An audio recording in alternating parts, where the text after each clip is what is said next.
Welcome to Tenor Tech, where I solve the problems you didn't even know you had. First, inspect the lens for dirt, water, or scratches using good lighting. Wipe the lens gently with a microfiber cloth to avoid scratching it. Use 90% isopropyl alcohol on stubborn grime and let it dry completely.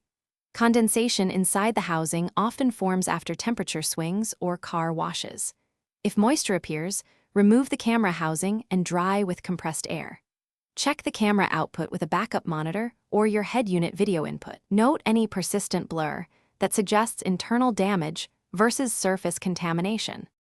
Remove the camera assembly using common 8mm or 10mm sockets and trim removal tools. Unplug the 3.5mm video connector or manufacturer harness before separating the housing. Clean internal optics with compressed air and 90% isopropyl alcohol if accessible and delicate. Inspect the lens for scratches. Deep marks often require lens replacement. Reseal the housing with automotive-grade silicone and ensure a consistent bead around edges. Tighten mounting screws hand snug, then use a torque pattern to avoid warping. Reinstall the camera and test the image at low speed in a safe area. Test the camera power with a multimeter for a steady 12V supply at ignition. Probe the ground and power pins while the vehicle is in reverse, following safety precautions. Check the video cable for cuts, corrosion, or loose 3.5mm connections along the harness.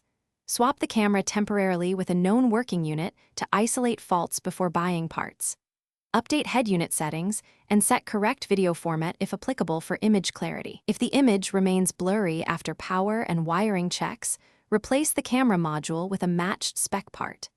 Verify final operation and ensure waterproof seals meet manufacturer rating. Thanks for watching. Subscribe to keep your life in tune.